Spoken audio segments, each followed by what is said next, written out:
Bakit delikado ang paglo-low carb habang kayo ay naka-insulin and other hypoglycemic medications nang walang tamang gabay sa inyong doktor? This is because kapag kayo ay naka-low carb ay natural na bababa yung inyong blood glucose level. So kung ito ay ang ating blood vessel na kung saan dumadaloy ang ating dugo, diyan din dumadaan yung ating mga glucose. At ito yung mga cells na nangangailangan ng energy. So kapag kayo ay naka-low carb, ang normal na glucose na 70 to 100 is being maintained. Kasi yung ginagamit nating energy kapag tayo ay naka-low carb is mostly already ketones. So ketones na yung ginagamit natin at hindi na glucose. Yung glucose, kaunti na lamang. Maybe 20 to 30% of our energy requirement. Kasi yung glucose ay kakailanganin ng ating red blood cells sa mga lalaki, sa kanilang similya. But generally, our heart, our brain, and kapag fat adapted na tayo, even our muscles can already accommodate ketones as a source of energy. So generally, yung glucose natin, mababa lang siya. It's maintained on lower level. Kasi kapag ikaw ay diabetic to begin with, yung glucose mo ay sobra-sobra. Kasi nga, hindi na sila makapasok sa inyong cells because of insulin resistance. Now, when you do low carb, so natural, babagsak yung inyong glucose sa katawan. It is because, yun nga, ang inyong kinakain ay mababa na sa glucose. So, nagiging normal na siya. But what will happen if you will inject insulin or you will take high doses of medications? Kasi nga, nagsimula kayong nag-low carb, na-excite kayo, pero hindi nyo alam kung paano tanggalin yung inyong gamot. So, what will happen is that yung kakaunting glucose ninyo sa katawan, which is already just enough ng sana to maintain that, pinapasok ng insulin or other medication, so pupunta sila sa loob ng cells. So yung glucose na ito ay papasok sa cells and that will lead into lower glucose than normal. So this will lead into hypoglycemia.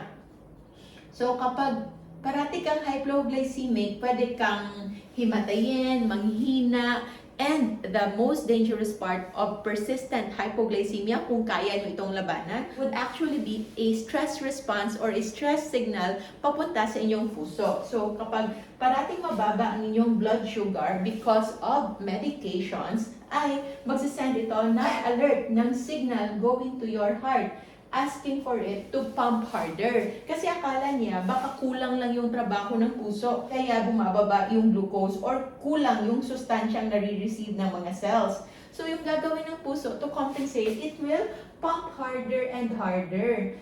Eventually, kapag hindi ito nagapan, pwede itong mag-lead into cardiomyopathy or panghihina ng puso, or worse, it can lead into tinatawag nating heart failure. So mahihina, and it can even be manifested into the echo or ECG at merong mga blood test indicating that it's already having a heart attack. Parang nagkakaroon na siya ng heart failure because of too much work coming from the stress signal of hypoglycemia. Kaya very, very dangerous po kapag kayo ay nagsimulang mag-total elimination of carbohydrates or worse, naglo-low carb, low calorie, low fat, low protein diet. Halos kakaunti na lang yung kinakain.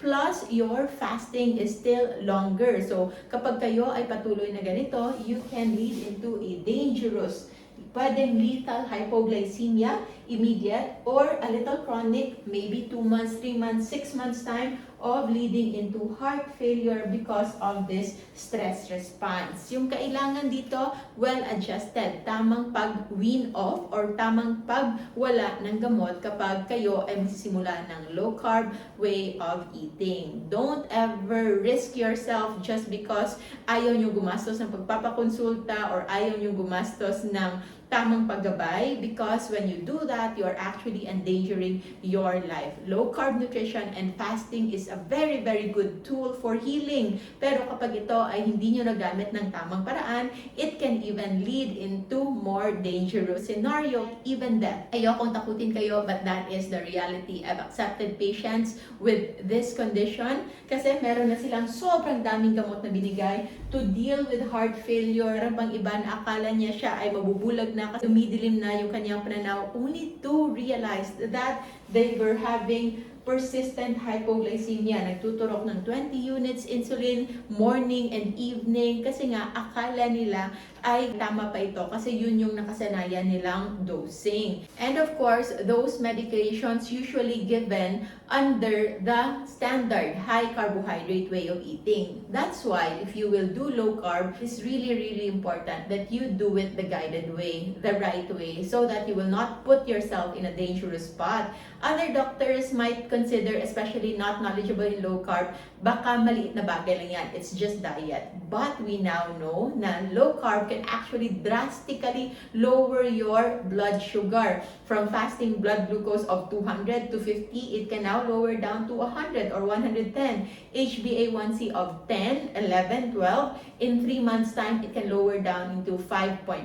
But of course, you have to do it the right way, the guided way. So avoid hypoglycemia, avoid the risk of having heart failure, avoid the risk of possibly going blind because of wrong way of doing low carb and fasting. That's why we are very grateful for our low carb doctors na ngayon ay dumadami na sa Pilipinas, also abroad. You can check them in our pages, and also we have a structured learning program at www.lcfmasterclass.com for diabetes, hypertension, and many more para malaman nyo yung knowledge, yung tamang paraan to do low carb the right way and the safe way. Low carb nutrition and again fasting is for healing. Hindi lang siya for weight loss, but you have to do it the right way in order for you to attain that healing. I think that's it for today. Till our next video. Maraming salamat. Stay low carb, stay safe, and do it the right way.